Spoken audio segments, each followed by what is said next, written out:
Hello and welcome to the One Life Church devotional series. If you're joining us for the very first time today and you hop onto the website below, you can get a reading plan that'll take you through the Bible in 20 months. Now, I'm standing in the shower of our home, which is probably the only safe place I have in this house to really let rip and sing. And I know there'll be many of you bullfrogs listening to me today, and I can identify with that. You know, the other thing about a shower is that your voice sounds a lot better in here. It sort of like echoes out all the gremlins and all the bad notes that you miss. But, you know, it's a natural thing for people who've been set free to want to give God thanks. Sometimes we don't feel like doing it.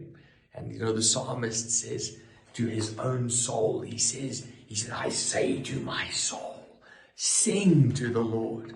And so I think that's the encouragement of Scripture today. Moses gets the people together in Exodus chapter 15, and he's basically saying to their souls, sing to the Lord. And he leads them in this song. It's got four main categories to it. He describes the enemies of God, and he says they're boastful, but they're going to be destroyed. They're going to be terrified. And then he sings about God himself. And he says this about God: he's highly exalted. He's a warrior. He says, come on, people, sing. He's a warrior. He's mighty, majestic. He's a consuming fire. He's unparalleled. He's holy. He's glorious. He's a wonder worker. He reigns forever. And he gets the Israelites to sing from deep within their souls. And then he says, this is how God has led us in his mighty strength, in deliverance, in salvation. He's made himself known to us as our God. He's got an unfailing love. And this is the way that he leads us, with kindness and with gentleness. He's redeemed us. He guides us. He gives us an inheritance. And then this is how he deals with the enemies. He throws them into the sea. He deals with our enemies. He fights for us.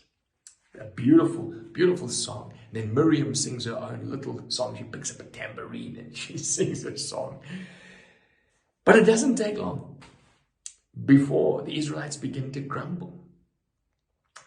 They wander into the desert and they find some water that's bitter. They call it Mara, which means bitter waters. And they say to Moses, what the heck? And they're into grumbling. Moses goes before the Lord and says, what do I do with these grumblers? They're not worshiping you and they're grumbling. God says to Moses, you see that plank of wood over there? Chuck it into the bitter water. Take a plank of wood and plant it in bitter water. And you'll see water that is alive, water that you can drink. There's symbolism in that plank. God planting a plank of wood in bitterness. In the New Testament, a plank of wood in the shape of a cross is planted in the bitterness of society, and rivers of living water are what flows out. The cross of Christ brings in a whole new covenant, the writer to the Hebrews says it's a better covenant. You see, the covenant that God had made with his people in the Old Testament depended on them. And they just broke it all the time. They turned their worship into grumbling all the time. And he keeps on intervening. But he says, listen, I need a better covenant. I'm going to chuck a plank of wood into the bitterness of society. I myself am going to come down. I'm going to hang on that wood. And I'm going to remain with them until I work a way to bring rivers of living water into society and to change mankind forever.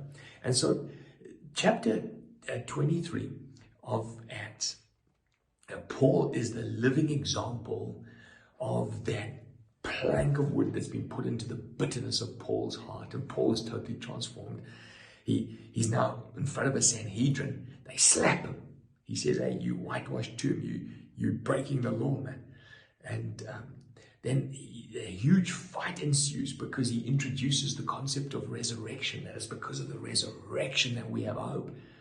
And he's put into jail. And a Roman governor is guarding him in jail.